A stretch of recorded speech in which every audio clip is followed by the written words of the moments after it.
La figura del maestro en la educación en México. Sería necio afirmar que el maestro, hablando en el sentido estricto de la docencia y la formación, no son necesarias para el país.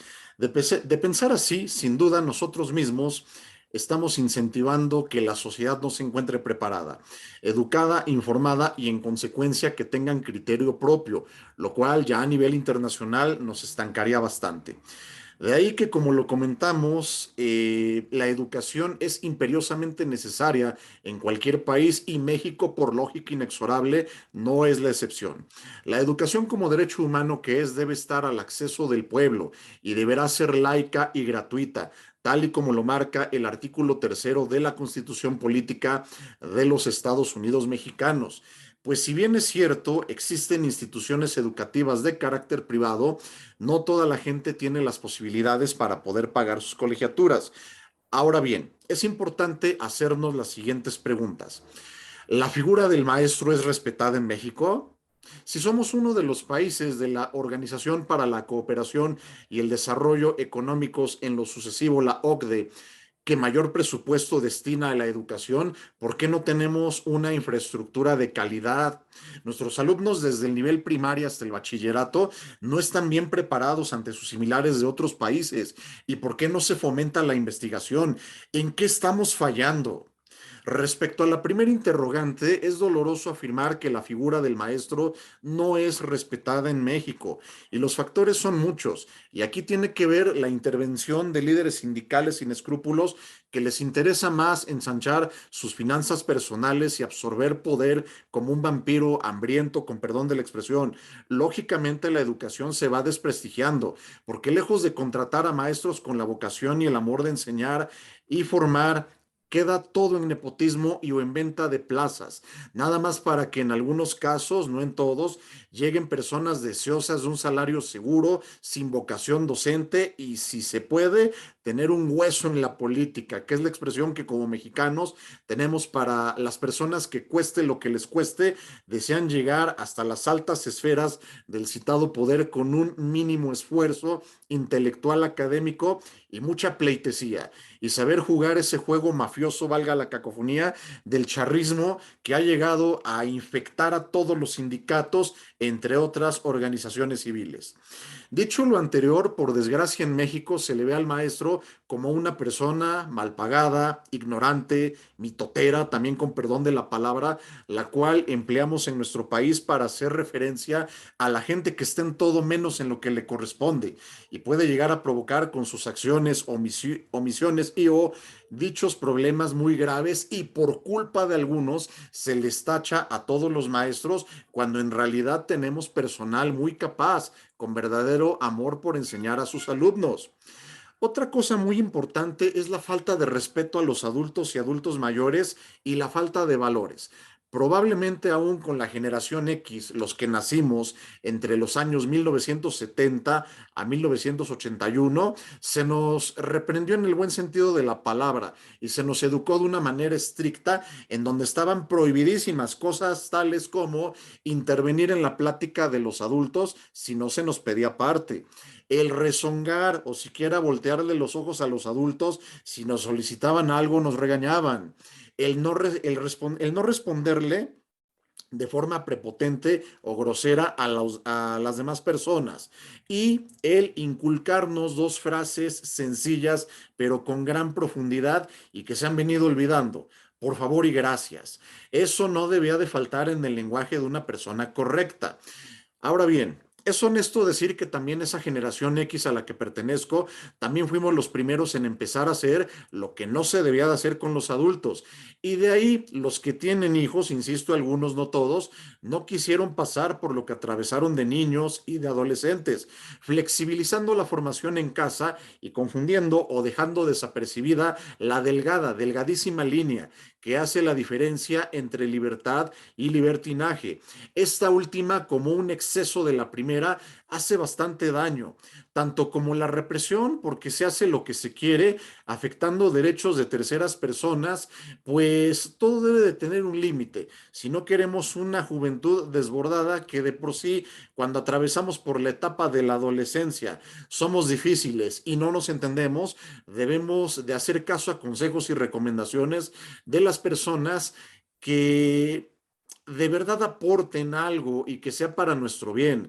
Por desgracia, esto también se ha perdido y sin desviarme de tema, ya muchos adolescentes de la actualidad se sienten orgullosos de sentirse narcotraficantes por el poder y las enormes cantidades de dinero que manejan, dejando de lado que a final de cuentas son delincuentes y lo prefieren antes que un oficio, arte o profesión dignos por el simple hecho de que se gana poco y no se hace lo que se quiere. Gravísimo error. Respecto a que somos uno de los países de la OCDE con mayor presupuesto que destina a la educación, ¿por qué no tenemos una infraestructura de calidad? Nuestros alumnos desde el nivel primaria hasta el bachillerato no están bien preparados ante sus similares de otros países. ¿Por qué no se fomenta la investigación y en qué estamos fallando? Lo podemos resumir en una palabra para después desglosarla: corrupción. La corrupción significa acción de corromperse y a su vez esta última palabra quiere decir hacer que un cuerpo, sustancia orgánica, se descomponga de manera que huela mal o no se pueda utilizar. Nos habla de una descomposición en el sistema, en concreto en el educativo de México. Si en el año 2016 se destinaron 685,575,000 pesos, siendo el tercer presupuesto más elevado, tan solo después de los destinados a energía y gasto social respectivamente. ¿A dónde se está yendo ese dinero?